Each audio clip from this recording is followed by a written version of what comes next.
पिंकी ऐसे परिवेश में पली बढ़ी थी जहाँ अनुशासित रहना अनिवार्य था। हर काम समय पर होना चाहिए। लड़कियों को किसी तरह की आज़ादी नहीं थी। पिंकी जब कॉलेज जाती तभी थोड़ी खुश रहती। उसके मम्मी पापा के सख्त व्यवहार के कारण उसके दोस्त भी जल्दी नहीं आते थे और पिंकी को तो किसी के घर सिर्फ किसी खास मौके पर जाने की परमिशन थी, वो भी अपने बड़े भाई के साथ। पिंकी के घर पर टीवी तक नहीं था। उसके मम्मी पापा का मानना था कि टीवी देखकर बच्चे बिगड़ जाएंगे। मनोरंजन के नाम पर एक रेडियो था जिस पर बुआ जी का कब्जा था। फूफा जी के ना रहने पर बुआ जी अब अपने भाई के साथ ही रहने लगी थी। वक्त गुजरा। पिंकी की पढ़ाई पूरी होने के बाद उसकी शादी मयंक से कर दी गई, जो पेशे से इंजीनियर था। उसका परिवार पिंकी के परिवार से बिल्कुल उलट नए ख्यालों वाला था। ससुराल में पहले दिन पिंकी की नींद 8 बजे खुली, जो कि मायके में वह 5 बजे उठ जाती थी। वह बहुत डर गई, न जाने सास और मयंक क्या सोचेंगे मेरे बारे में। इसी उधेड़-बुन में जल्दी जल्दी तैयार हो रही थी, तभी पिंकी की सास उसके कमरे में आई। मम्मी जी, मुझे माफ़ कर दीजिए, मैं इतना लेट कभी नहीं उठती।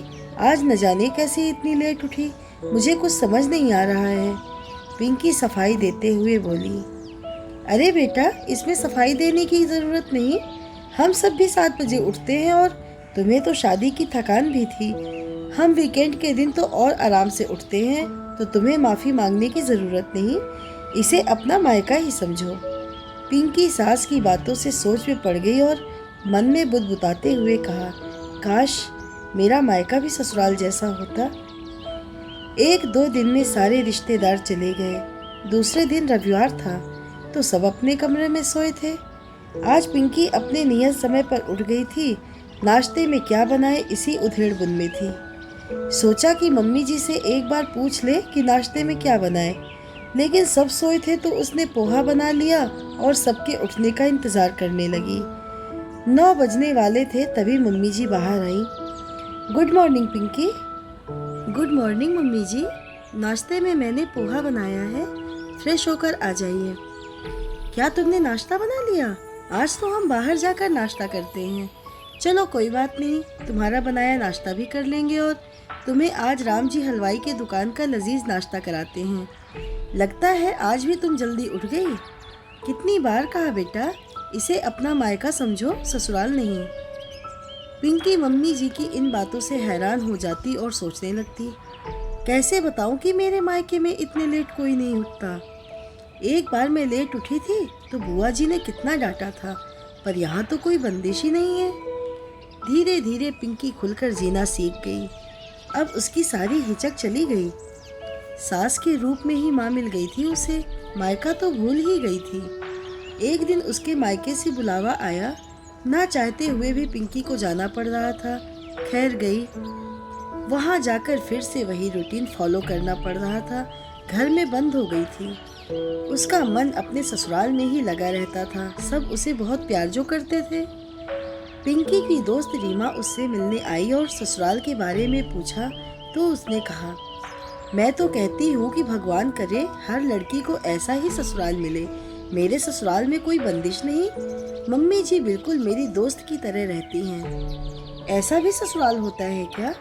रीमा ने हैरान होते हुए कहा, मेरी दीदी तो अपने ससुराल में इतना करने के बाद भी ताना ही सुनती है।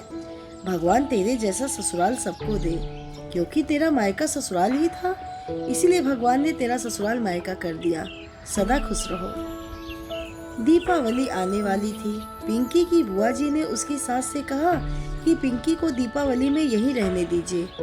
पिंकी यह सुनकर दुखी हो गई और उसने छुपकर अपनी सास को फोन किया और कहा, मैं आप लोग के साथ दीपावली मनाना चाहती हूँ, मुझे बुला लीजिए मम्मी जी।